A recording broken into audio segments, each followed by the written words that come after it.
Your home is your castle. Whether you're building a new one or living comfortably in an older one, this is where you'll come at the end of the day to kick off your shoes, relax, and spend time with the family. Home is where you come to rest and feel safe, a refuge from the noise and grit of the city. Oh, you caught me. I'm just cleaning up after breakfast. I like to keep things clean and dry. It's my new home, you know, and I want to keep it looking new for a long time. A little dusting here, a little polish there, will do wonders. Oh, and I keep the moisture under control. That's important in preventing mold. Yuck, I hate mold. I detest it so much, in fact, I actually had a dream about it last night. Up so early, Mrs. Molden? There I was, walking through my house, when all of a sudden I could feel this presence. I smelled something weird. I looked around, and there was mold growing everywhere, up the walls, in the ceiling. Oh my gosh, it was only a dream. I'm Susan, by the way. And as I was about to say, I'd like to show you a thing or two to help you fight mold and keep this common issue from becoming a real problem. Now, where does this stuff come from anyway?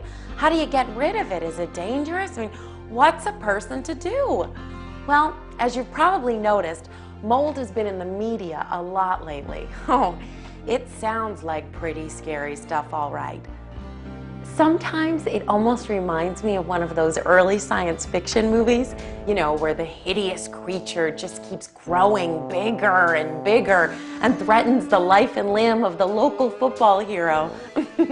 Well, mold could be considered a creature.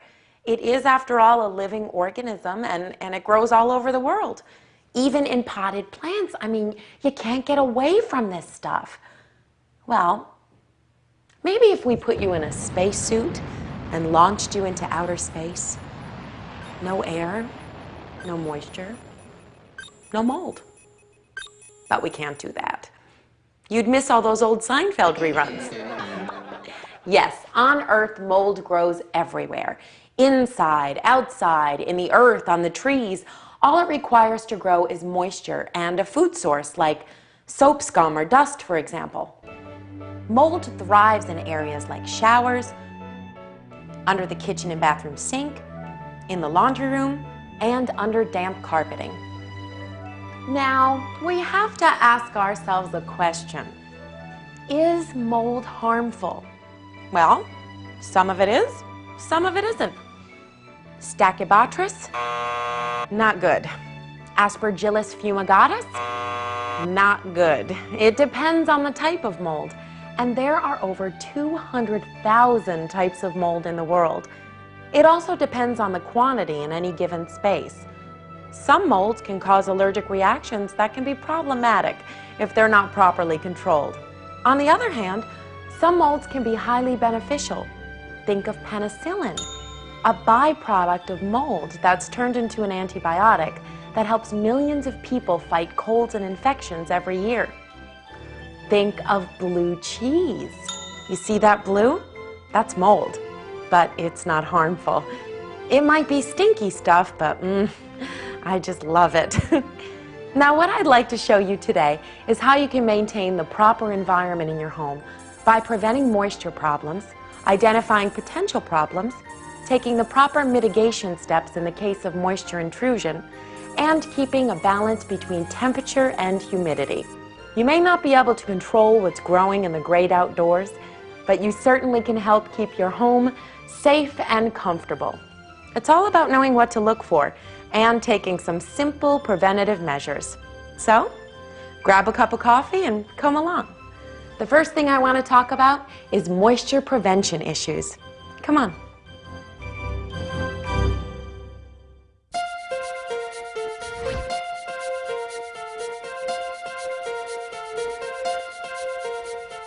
Here we are in the bathroom.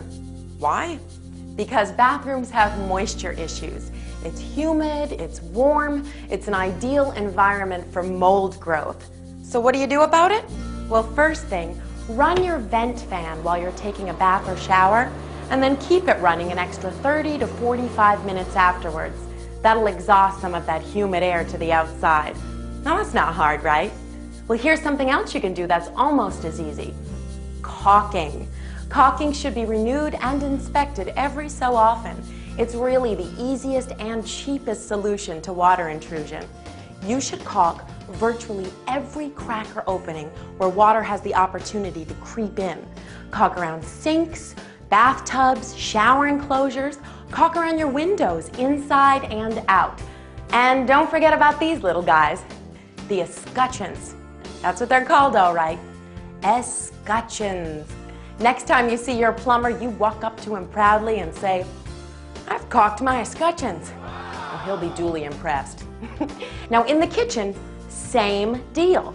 Caulk around sinks, windows, and when you're in there, take a look at that refrigerator.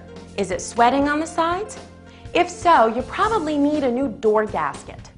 Okay, now I'm going to show you a problem that a lot of people don't even consider. So follow me. At the top of the stairs in my home, my friends, this is the HVAC closet. This is the area that services your home for heating and air conditioning. One of the most effective ways to combat moisture in your home is by maintaining a balance between temperature and humidity. Now, how do you achieve that? By keeping that impressive-looking piece of equipment running like a well-oiled machine. It's important to keep your temperature between 68 and 80 degrees and your humidity between 40 and 55%. Have the unit serviced on a regular basis, probably every 6 months. A full coolant charge is important, as well as keeping this air filter clean. And replace it every 30 days. And when you do, look at the evaporator coils. If they're plugged up with dust or mold, they'll need to be cleaned by a professional. Simple details like these will reduce the burden on the equipment and assist in maintaining the proper airflow, temperature, and humidity. Be sure the drain pan is free of debris and is pitched for easy draining of the condensation and water that may accumulate in it. Also, be sure the drain line isn't plugged. You don't want this pan to overflow and spill water down into the walls. That would create a terrible mess. For an extra measure of confidence, pour a little cleanser down there about once a month. And ask your AC contractor for their recommendation. The exposed lines should be covered with insulation to keep them from sweating and creating a moisture problem.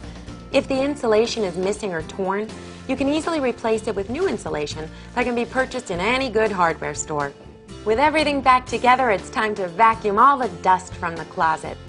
Take a look around the compartment. Feel it. Does it feel dry? Are there any discolorations in the walls? I think we're in good shape here. With our HVAC closet looking good and our AC unit properly charged, there are only a few other considerations. Keep air return vents free of dust and debris, and furniture or other large items.